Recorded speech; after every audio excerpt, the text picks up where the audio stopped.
amigos, amigas, elucidações agora para todos nós.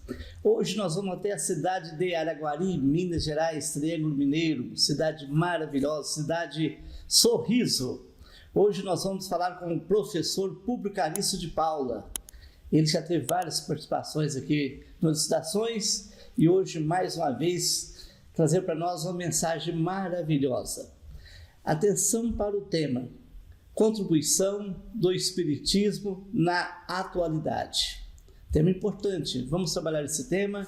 E o professor Públio, que é estudioso, ele é um bambambam da doutrina espírita, um estudioso, ele é realmente uma pessoa maravilhosa, um estudioso da doutrina. Ele é diretor de uma editora espírita, depois ele vai falar nela, e esse tema vai nos ajudar muito. Públio, seja bem-vindo.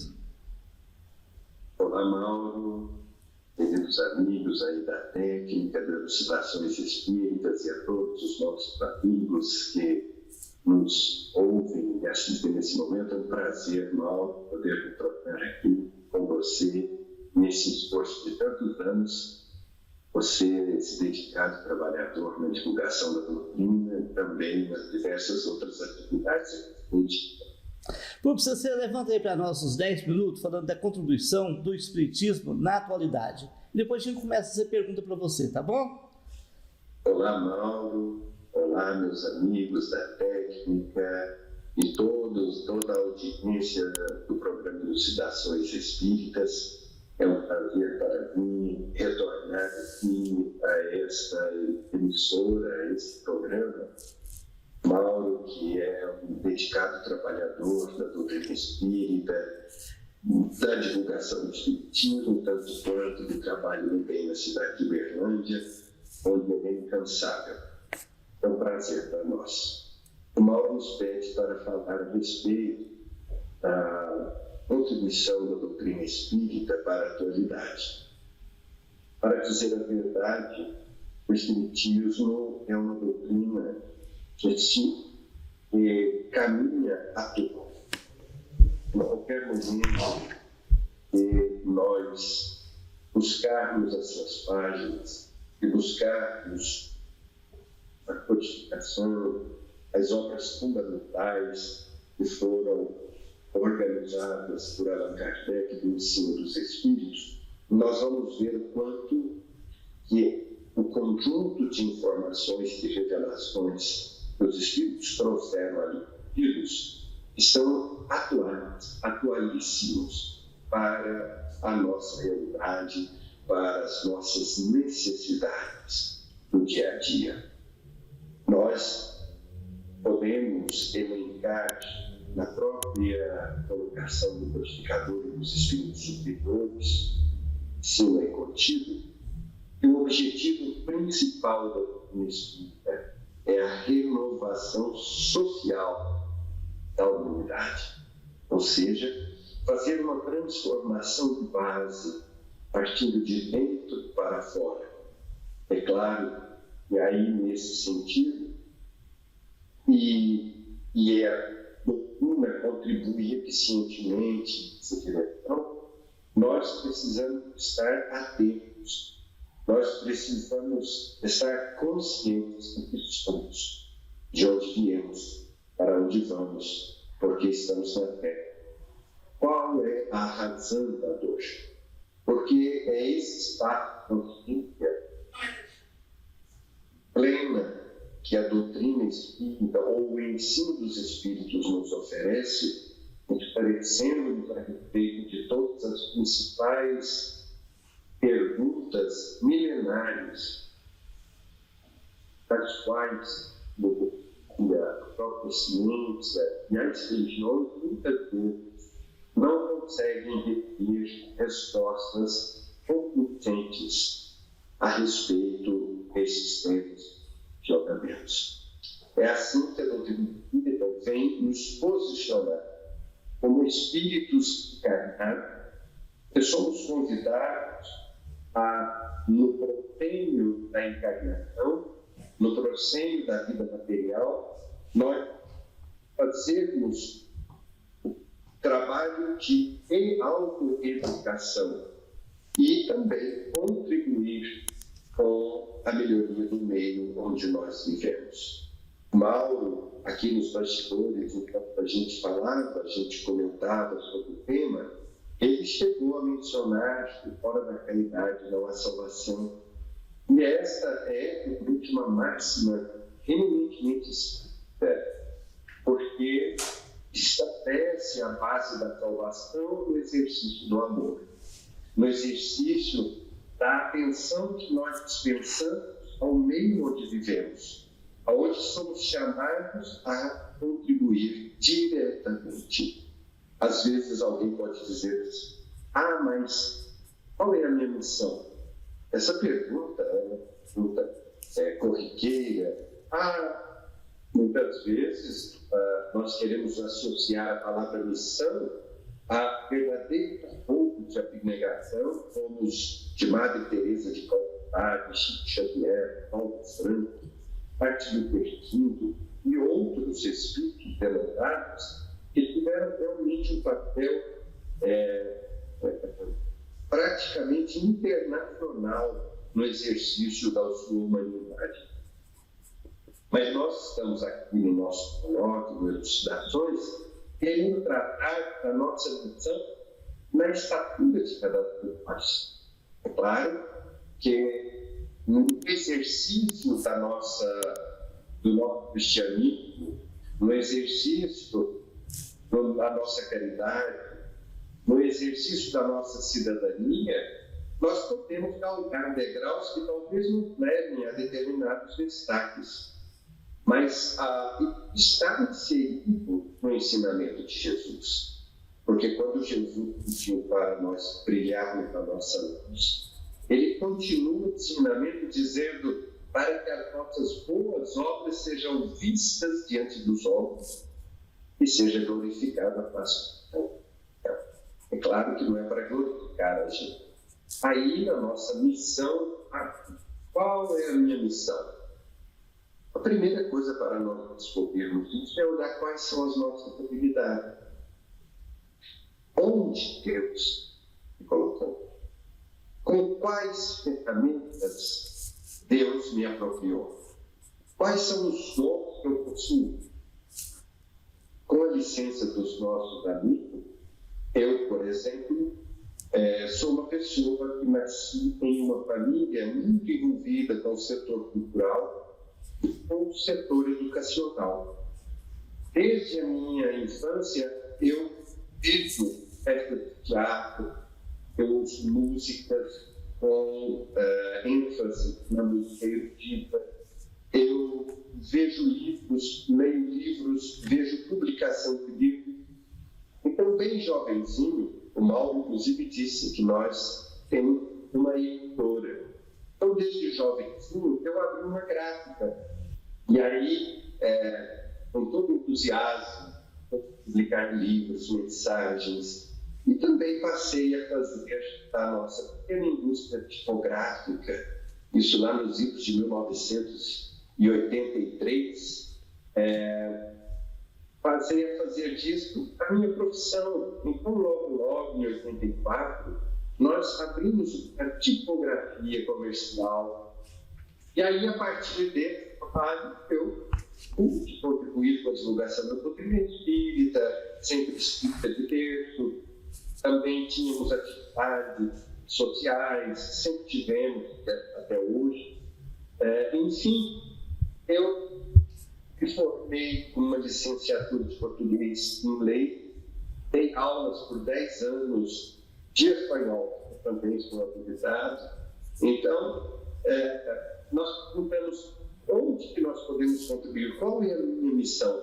Hoje eu sou, ademais de proprietário da editora, ampliamos as nossas ações na direção de um projeto social de música. Sou diretor de um teatro, de um edifício de escola. Aí alguém pergunta, qual é a sua missão? Eu acho que eu vou ser médico. Quer dizer, você nasce com peixada na mão e vai fazer um outro serviço em outro lugar. Viu isso? Essa habilidade é uma segunda habilidade, ou uma terceira habilidade ali muito próxima. Mas nós nós não somos vacinados com o nosso ego. Nós deixamos o nosso ego falar. Então, às vezes, queremos ser Chico Xavier, queremos ser Vivaldo Franco. E é claro que esses missionários, homens ou mulheres, eles são as nossas inspirações. E aqui, então, é claro que a doutrina espírita, nesse contexto, entra dando-nos essa lucidez, porque o ensinamento do Espiritismo, quando nós estudamos Allan Kardec e falamos, Allan Kardec é o ensino dos Espíritos que ele organizou. Então, quando nós estudamos as obras fundamentais, nós aprendemos a usar a lógica, o bom senso, nós aprendemos a ter uma linha de raciocínio e deixar essa linha de raciocínio descer para o coração, como dizia Chico Xavier. Então, a contribuição do doutrina espírita é muito ampla, começando nesse limiar da nossa atuação pessoal, onde nos encontramos, começando na família, depois no nosso profissional, no círculo das ações sociais que nós praticamos. Agora, é claro que Deus nos coloca onde nós precisamos ter mais.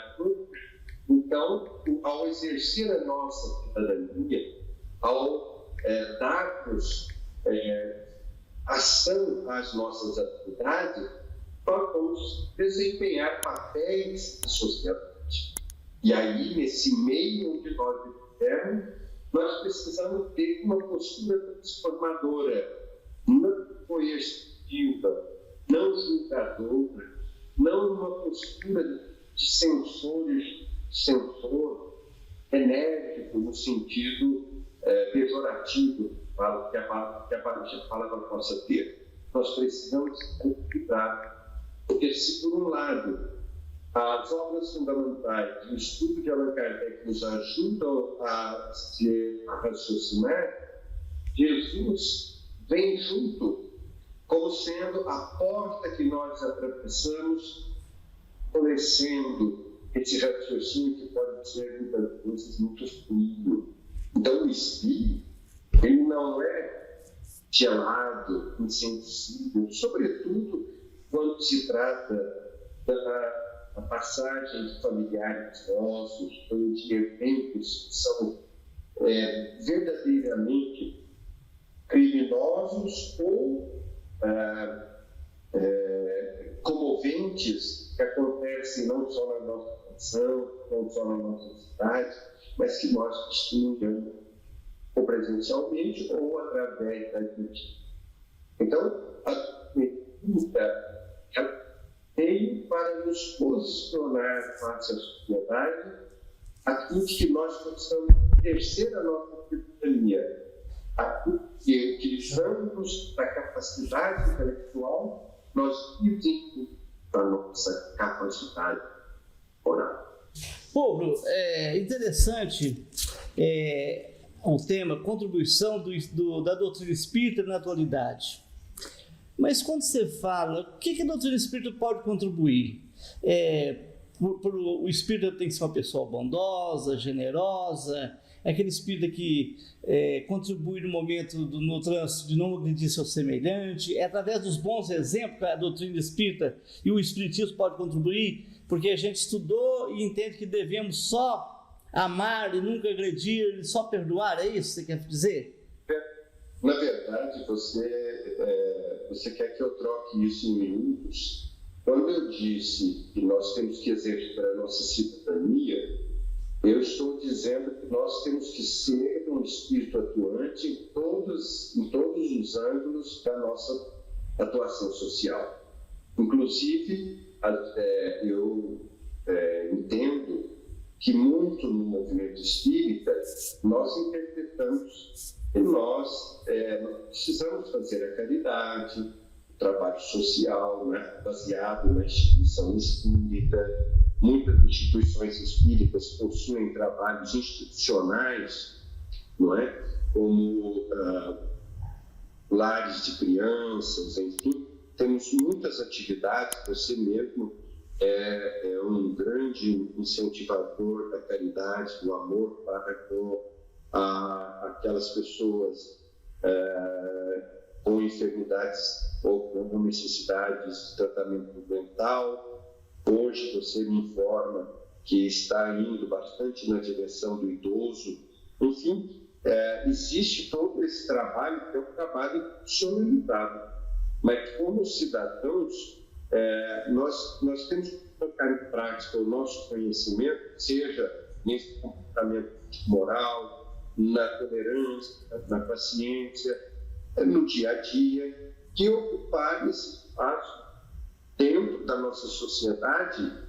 E nós temos um CPF, nós temos uma responsabilidade civil, nós respondemos por nossa atuação, mas muita coisa passa por certos caminhos, porque nós não exercemos a nossa cidadania. E aí você me pergunta, então o que você está querendo dizer com isso? Eu quero dizer que, por exemplo, no nosso país, que é um país democrático, nós temos muitas ferramentas para que a sociedade civil contribua no cumprimento das leis em relação à aplicação dos recursos públicos. Então, nós podemos ter voluntários no Conselho da Criança, no Conselho do Idoso, nós podemos participar de discussões e contribuir com estudos com determinadas circunstâncias da nossa cidade, do nosso bairro, enfim, atuar de maneira eficiente, não só, claro, cobrando das nossas autoridades, do nome que nós elegemos, que vamos representar, mas também fazer a nossa parte. Então, quando nós exercemos na Casa Espírita a atividade institucionalizada da caridade, é muito importante. Mas nós, diariamente, transitamos na sociedade, transitamos na via pública e participamos do cotidiano dessa sociedade. Então, aí desse contexto, nós precisamos ter espírito, colocar em prática aquilo que aprendemos no Espiritismo. Seria mais ou menos assim, então, Públio. Eu estudo a doutrina espírita, frequento uma casa espírita, e agora preciso colocar em prática tudo que eu aprendi. Dentro da sociedade, local onde eu trabalho, local onde eu sou empregado, onde eu vou ser dirigente, dentro da empresa. Como empregado, como empregador, funcionário público, como cidadão, como... exatamente. Nós podemos exercer... Porque, veja bem, às vezes a gente fica muito dentro dos muros religiosos, mas a verdade é, eu falo religioso, da instituição, que é a institucionalização, né? Da religião, daquele espaço. Mas a verdade é que a gente é muito mais espírita fora do centro espírita do que dentro do centro espírita. Exatamente. Ser dentro do centro espírita é muito fácil. É muito fácil. Então, nós realmente precisamos avançar e contribuir com a sociedade, levando a nossa contribuição, a nossa visão, não é? Porque é claro que existem cargos, vamos dizer assim, em todos os setores da nossa sociedade que são técnicos, mas de cargo técnico isso não tem salvo a gente de determinadas situações que são dramáticas, onde predomina o egoísmo, predomina o desamor, predomina o interesse pessoal. Então, é claro que, atuando como espíritas, nós vamos ser uma voz que se levanta em qualquer setor, em qualquer circunstância. Nós vamos ser uma voz que se levanta para lembrar dessa humanidade, lembrar dessa humanização que, enfim, em qualquer lugar que nós formos, podemos brilhar a nossa luz. Não com presunção, não é que nós estamos falando de presunção, mas de sermos cristãos, sermos verdadeiros homens de bem, como o Evangelho nos fala. Você que apoia tocar em mim, a mensagem do homem de bem lá no capítulo 17 do Evangelho é uma aula de cidadania. Então, seria colocar em prática o que aprende na doutrina, porque o espírito é muito estudioso, estuda muito, mas não pode ser aquele indivíduo apagado dentro da sociedade, precisa levar para frente, né? Sem ideologia religiosa, o conhecimento que ele adquiriu, de valores, de conhecimento para levantar um grupo de pessoas através de tudo que aprendeu. Uma vez, participando de um trabalho de pós, eu vi o professor falar, eu falava para minha colega, aquele cara ali é espírita. Que isso, Maurinho? Eu acho que não é. Ia conversar com ele, ele dizia, mas por que você sabe? Pelo conteúdo que ele joga dentro da sala de aula, né? Então, tem muito conteúdo, né? Porque a doutrina espírita ela não fica só ali ligada a doutrina espírita é ciência, né? É filosofia, é religião. Então, é baseado nisso que a contribuição da doutrina espírita na atualidade, das pessoas que frequentam a casa espírita, que se diz espírita, é muito grande. Não pode ser aquele espírito apagado, né, pô? Aquele indivíduo apagão, lamento, morosidade. Mas sabe o que acontece, Mauro? Eu penso que isso tem a ver, assim, também com a timidez, não é? Porque às vezes a gente confunde muito. Porque eu sempre fui tímido, eu sempre fugi de certas responsabilidades, inclusive de visibilidade. Porque não é contraditório o que eu estou falando. A verdade é que às vezes a gente foge realmente de aparecer, mas há uma interpretação errônea com relação a isso. Se o próprio ensinamento de Jesus, no imperativo, manda que a gente brilhe a nossa luz, para que as suas boas obras sejam vistas diante dos homens. Porque a gente fala que o mal predomina, a gente fala lá, igual está lá na questão 932, que os bons são tímidos, mas os maus são atrevidos. E esse espaço a gente está enfrentando. Mas ninguém disse para a gente pelejar, fazer revolução armada, sair destruindo o mundo. Nós temos que simplesmente nos posicionarmos no bem, no caminho dos meios e exercer esse papel. Aí alguém vai dizer assim, mas o público quer aparecer. Olha, a pessoa pode fazer a leitura que ela quiser fazer. O que interessa é o que para mim e o Cristo vem e vê realmente qual é a minha intenção. A gente pega o livro do Cristo. Das 1.019 perguntas, 500 falam de intenção. A intenção é tudo. Então, quem é que julga a intenção? Porque quando o indivíduo pode levantar para se defender, a maioria diria, mas eu não acredito. Então, isso não é problema. O que é importante é que nós, realmente, como a gente tenha a coragem da fé. E isso não implica em nós dar na nossa vida, esticar o pessoal, sabe? Nós estamos num momento em que predomina realmente a razão, o conhecimento, os debates, a diplomacia. Então, é claro que quando a diplomacia falha, a guerra. Pô, interessante que nós estamos vivendo um mundo, não sei, parece que a gente não, as pessoas estão muito mal educadas, né? No trânsito, as pessoas estão muito nervosas, a agitação que está acontecendo no mundo. E seria bom então que a gente, onde a gente estiver, a gente trazer essa paz, né, no de nós. Eu tento trabalhar isso comigo de 24 horas. Eu não quero ser bravo. Então é interessante, a gente sabe muito, mas não consegue colocar em prática também, né? Tem essa dificuldade, né? A gente aprende, ouve a lição do Evangelho, do Livro dos Espíritos, e a gente falha na prática. Então, a contribuição seria a gente falar com amor, com mansidão, sem agressão. Porque hoje nós estamos agredindo uns aos outros, assim, no trânsito, na fila, em qualquer lugar. Como é que faz? Parece que a pessoa ficou Parece que os pais deixou de educar os filhos. O espírita também precisa ser educado, né? Nós precisamos dar exemplo de educação. Eu tenho falhado nessa parte. Eu sempre me cobro, e estou sempre falhando. Sabe o que aconteceu essa semana que passou?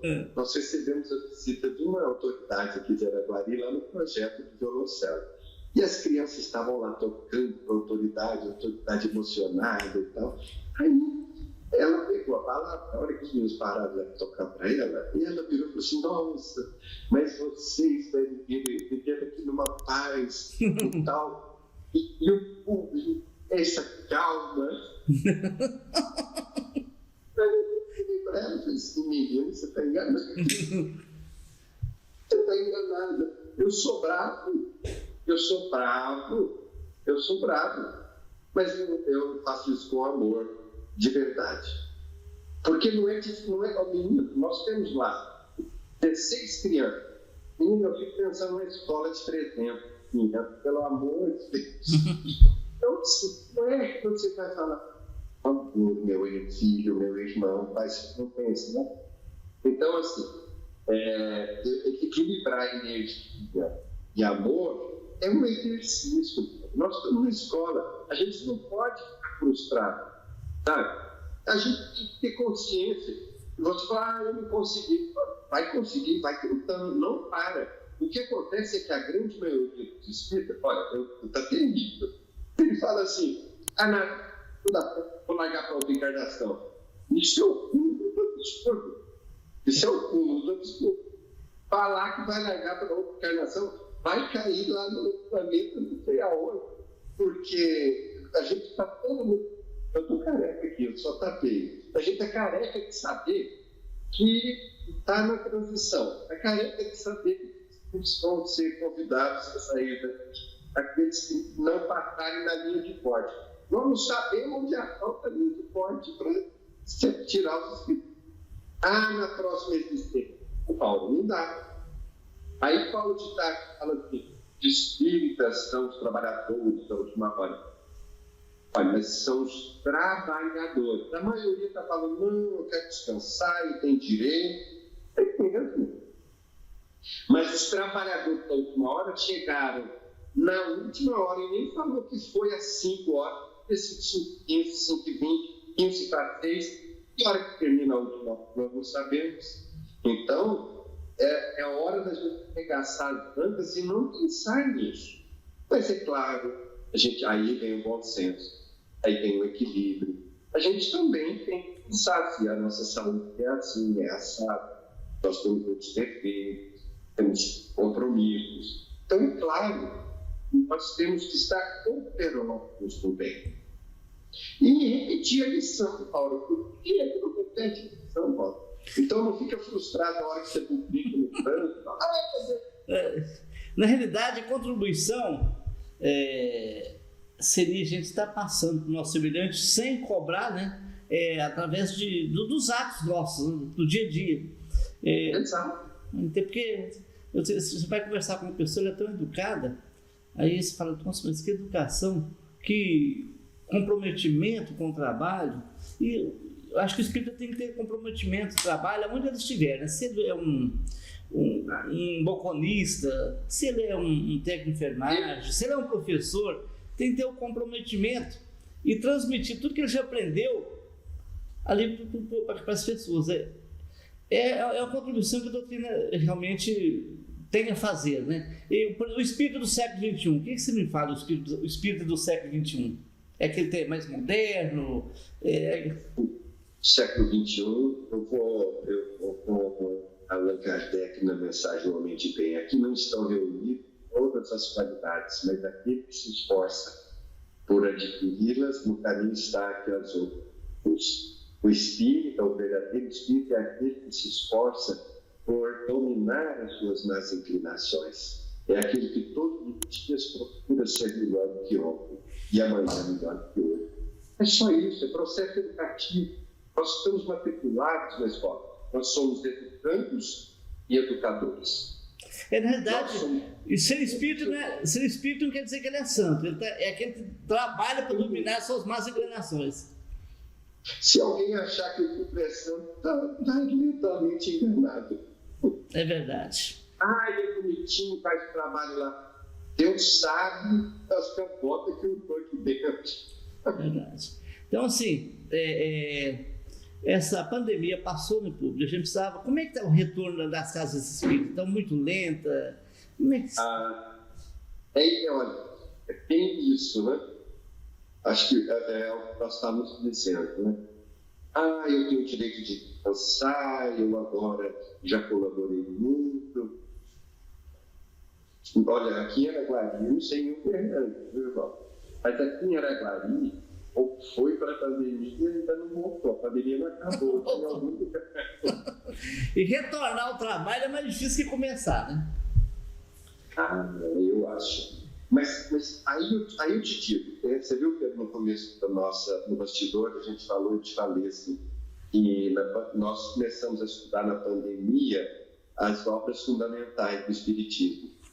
Olha, para vocês terem ideia, queridos irmãos e amigos aqui do Elucidações, que nós estamos agora na página 298 do livro Obras Póstumas. Ou seja, desde lá do início da pandemia, quando nós realmente ficamos muito limitados, com a instituição fechada, nós estudamos todas as obras da codificação. E eu falo isso com orgulho, mas não é nenhuma presunção, mas porque realmente nós não temos tempo de ficar parados e doentes, não é? É claro que existiram muitos dramas, muitas enfermidades no nosso círculo, na nossa família, muitas pessoas desencarnadas, mas nós não paramos um instante. Então, o convite de Jesus para o espírita é de trabalhar. Quando ele fala aí de pregai, mas pregai pelas obras. Isso é o que está lá em Tiago, né? A gente tem que arrastar pelo exemplo. Por isso que ele diz que as vossas boas obras sejam vistas. É claro que não saiba a vossa mão esquerda que dê a direita, tem que funcionar mesmo nessas circunstâncias. Então a pandemia foi um chamado. Olha que foi um chamado para a gente aproveitar e ver a nossa fragilidade, mas a gente transformar e aproveitar enquanto nós estamos no corpo físico, fazendo acontecer esse mundo de regeneração, fazendo acontecer esse mundo de justiça social, fazendo acontecer essa solidariedade, essa fraternidade, essa igualdade que nós aprendemos desde sempre no sentimento de liberdade. Muito bem, eu quero agora fazer um convite às pessoas que acompanham em casa. Para você, meu amigo, minha amiga, você pode ser um voluntário do Núcleo Social Jesus Nazaré, uma entidade que atende pessoas da terceira idade e pessoas com transtornos mentais. A sua visita, as suas doações é muito importante. Por favor, faça uma visita, leve as doações, marque uma visita pelo telefone 3235-8010, tem outro telefone também, 3235-3129. Marque uma visita e leve suas doações. Você pode ser um voluntário. Vamos colaborar, porque o bem é o melhor investimento nosso. Público, foi muito bom a sua participação. Em outros momentos você vem aqui para o estúdio, né, para a gente fazer frente a frente, né? E é muito importante essa comunicação sua. Você com o espírito de escola, né? Eu preciso ficar no banco. Eu tenho uma amiga minha que fala assim: Maurício, meu menino nasceu dentro do centro espírita praticamente, eu não saí da casa espírita, né? Você foi um desses, foi para a mãe na gestação para o centro espírita e até hoje continua. Meu avô, realmente nosso lar foi um lar espírita, e isso foi uma grande responsabilidade e uma grande bênção também. Esquecer, a família toda espírita é um grande privilégio, privilégio que é muito compromisso. Eu acho que não teria como privilégio, né? Eu vejo que certamente no grupo de espíritos que se reuniu, eles talvez tenham tido conhecimento anterior do espiritismo, né? Deu tempo, né? Meu avô nasceu em 1908. Então, ele pode ter pedido anteriormente. No meu caso, que tive em 66, né? Minha mãe veio em 41. Então, nessa fase, certamente no mundo espiritual a gente já teve conhecimento da doutrina. Agora, eu penso, porque a doutrina, eu não consigo, Mauro, pensar em outro lugar. Se eu tivesse em outro lugar, talvez eu não tivesse tido os freios necessários, não é? E aí eu falo de freio, então eu falo de freio, mas eu estou falando de algo, uma tragédia de educação. A doutrina é uma doutrina de educação, de educar o espírito. Então, eu acho que foi para mim uma escola que continua sendo maravilhosa. Quero voltar nas próximas existências, se possível aí, ou se o senhor me chamar em outro lugar. Você acha que seria privilégio ou muita responsabilidade? Vindo no lar espírita, toda a família espírita. É mais responsabilidade, né? Privilégio não existe, é responsabilidade, só responsabilidade. Tá certo. Agora, é uma parte boa. É uma coisa boa, é uma responsabilidade boa. Eu só vejo, não tem. Tá certo. Tá bom. Em outro momento você retorna, tá bom? Fique com Deus, um forte abraço para você e toda a família de Araguari. Muito obrigado, um forte abraço a você. Muito obrigado, amigo. Muito obrigado, amigos do Elucidações Espíritas. Eu conheci o Mauro num dia que nós viajamos para Belo Horizonte. Ele apareceu em Araguari. Eu preciso de você, volta para Belo Horizonte. Eu disse, quem é essa pessoa? Que loucura! Que época boa, hein? Muito bem, um abração para você. Fique com Deus. Deus te ajude sempre. Um abraço. Gente, retornaremos em outros momentos, na semana que vem, com outro expositor de outra casa espírita. E fique com Deus, um forte abraço.